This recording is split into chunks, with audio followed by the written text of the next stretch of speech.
Hello అండి, నమస్తే. So ఇప్పుడు మన తెలంగాణలో కొత్త పార్టీ ఆవిర్భవించింది. సో ఎలా అనిపిస్తుంది? ఆ పార్టీకి టీఆర్ఎస్ అనే పేరు పెడుతున్నారు. దాన్ని ఎలా చూస్తారు? ఎలా అనిపిస్తుంది? మాది యాదాద్రి భువనగిరి డిస్టిక్ మరిగూడెం నుండి మేము వచ్చినాము. కవితక్క గారు ఈసారి ఖచ్చితంగా సీఎంగా నిలబడాలి. మహిళలు కూడా అందరూ ముందంజలో ఉన్నారని తెలవాలి. మేము కూడా దేంట్లోనైనా అన్ని రంగాల్లో మేము కూడా పాల్గొంటాము. చదువులోనైనా మాకు ఇండ్లు లేవు, ఏ పార్టీ వచ్చినా ఇది ఇస్తాం అది ఇస్తాం అంటారు, ఏది రావట్లేదు. కొంచెం ఇండ్లు వచ్చేటట్టు చూడండి. పార్టీలో ఉంటేనే ఇస్తామని ఇండ్లు అంటుర్రు, పార్టీలో ఉన్నా లేకున్నా అన్నిట్లలో పేదరికం వాళ్ళని అందరినీ కూడా ముందంజలో తీసుకురావాలని మా యొక్క ఆశ. ఎవరన్నారు పార్టీలో ఉన్న వాళ్ళకి ఇస్తామని? ఇప్పుడు వచ్చిన ఎమ్మెల్యే గారైనా ఎవరైనా కానీ ఇప్పుడు కాంగ్రెస్ ప్రభుత్వం వచ్చింది, కాంగ్రెస్ ప్రభుత్వం వాళ్ళకే ఇవ్వాలి, కాంగ్రెస్ వాళ్ళకే ఇవ్వాలి. వేరే పార్టీ వాళ్ళకి తర్వాత ఇప్పుడు వద్దు. ముందు ఉన్న వాళ్ళ కాంగ్రెస్ అయిపోయిన తర్వాత మీకు రెండో విడత మూడో విడత వస్తాయని అంటారు, కానీ ఏది మాకు అందట్లేదు. దేంట్లోనైనా అందట్లేదు. ఏదైనా లోన్లు పెట్టుకున్నా, ఏసీ కార్పొరేషన్ లోన్లు పెట్టుకున్నా ఏది రావట్లేదు. ఇండ్లకైనా దేనికైనా మాకు చాలా ఇబ్బంది ఉంది. లేని వాళ్ళము పేదరికంలో ఉన్నాము, జాగభూములు లేవు, కట్టుకుందామంటే బడ్జెట్ లేదు. అంటే ఇప్పుడు మన పేదవాళ్ళకు కూడా కవితక్క అండగా ఉంటారని మీరు ఇప్పుడు వచ్చారా? అవును, ఖచ్చితంగా కవితక్క రావాలి. మా ఊరికి కూడా ఏదో ఇంతో అంతో ఏదో ఒక సాయం చేయాలని ఆశిస్తున్నాం. మేము అండగా ఉంటాం కవితకు, ముందుకు నడుస్తాం, గెలిపిస్తాం. మాకు అన్ని చెయ్యాలి. మాకు ఇల్లు కావాలి, ఉద్యోగాలలో లేని వాళ్ళకి ఉద్యోగాలు కావాలి. అదొకటి. విద్య ఆరోగ్యం కల్పిస్తా, ఇదే నా ముఖ్య ఉద్దేశం అంటూ చెప్తున్నారు. అంటే చదివిపిస్తాను పిల్లలకు, అందరికీ కూడా తెలంగాణ బిడ్డలందరినీ కూడా నేను తల్లిలా చూసుకుంటాను. చూసుకోవాలి, చదువుపోయాలి. మీకు నమ్మకం ఉందా చూసుకుంటారని? ఉంటే ఎంత దూరం నుంచి ఇక్కడ వచ్చినాం మేము. ఖచ్చితంగా సీఎం గా రావాలి కవితక్క. కవితక్క సీఎం అయితే అందరికీ న్యాయం జరుగుతుంది. విద్యా ఉద్యోగంలో కూడా ఉచితాల కంటే కూడా ముఖ్యంగా విద్యా ఉద్యోగం, విద్యా ఉద్యోగం అన్ని రంగాల్లో కూడా చూడాలి. పిల్లలనైనా మరి ఇప్పుడు నేటి తరం విద్యనే రేపటి భవిష్యత్తుగా మనం భావించాలి. అందుపెట్టిరు మాకు పోతే ఇప్పుడు 2 నెలలు అవుతుంది, ఇంటికానే ఉంటున్నాం. ఏం చేసుకొని తిని బతకాలి? ఇప్పుడు దాని మీద ఆధారపడి. అవును, మరి ఇప్పుడు నాట్లు లేవు, కలుపులు లేవు, ఇంటిగానే ఉంటున్నాం. మరి ఆ పని పెట్టియాను. మరి ఇప్పుడు ఏం పని చేస్తలేరు? ఏం పని లేదు.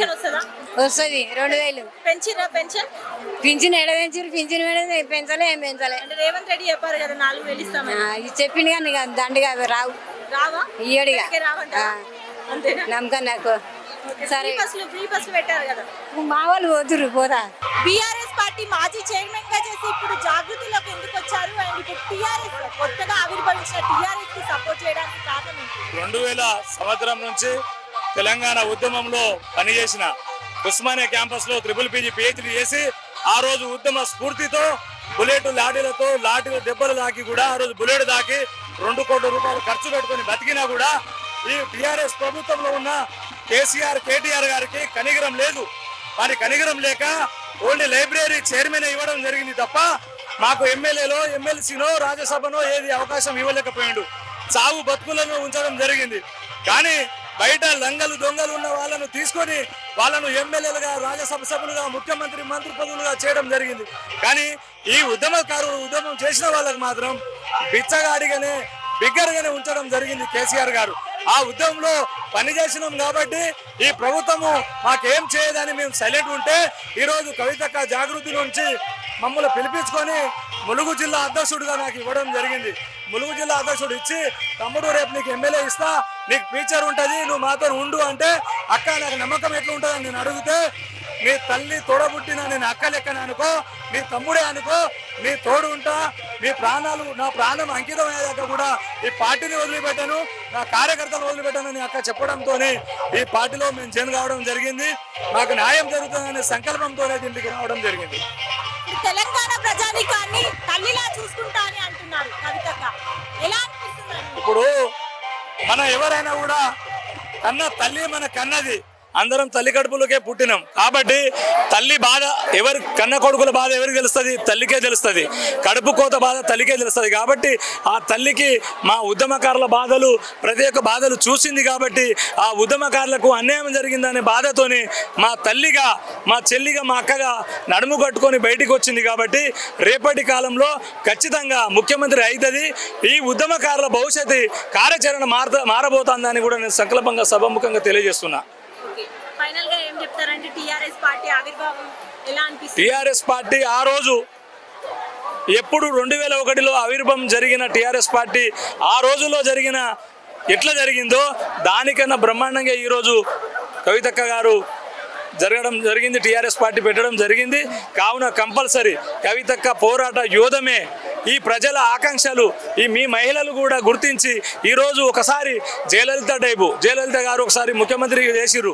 ఆ టైప్లో కూడా కవితక్క గారు పోతున్నారు. ఖచ్చితంగా ప్రజలు మహిళలు గుర్తించినట్టయితే రేపటి ముఖ్యమంత్రి అవుతుంది. ఈ మహిళలకు ప్రజలు మాకన్నా జనం మేలు కన్నా ఎక్కువ మీ మహిళలకే జరుగుతుందని కూడా మేము సభాముఖంగా తెలియజేయడం జరుగుతుంది. మహిళలకు ప్రాధాన్యత ఇస్తా అంటున్నారు, మీకు ఎలా అనిపిస్తుందండి? మహిళలకు ఎలాంటి ప్రాధాన్యత అంటే వాళ్ళకు ఎమ్మెల్యే స్థానాలు, జడ్పీటీసీ స్థానాలు, ఎంపీపీ, ఎమ్మెల్సీ, రాజ్యసభ అన్నిటిలో వాళ్ళకి 50% వాళ్ళకు ఖచ్చితంగా కవితక్క వాళ్ళకి ఇస్తుందని సభాముఖంగా అక్క అందరి ముందు కూడా తెలియజేయడం జరిగింది. ఖచ్చితంగా ఇస్తుంది. కేసీఆర్ మీద చేసిన వ్యాఖ్యలను ఎలా చూస్తారు? అరే కన్న తల్లిదండ్రులైనా తప్పు చేస్తే తప్పును తప్పే అనాలి. ఆ మాటను తప్పుగా తప్పు అని బయటికి వచ్చింది కాబట్టి కవితక్క దాంట్లో గ్రేటే.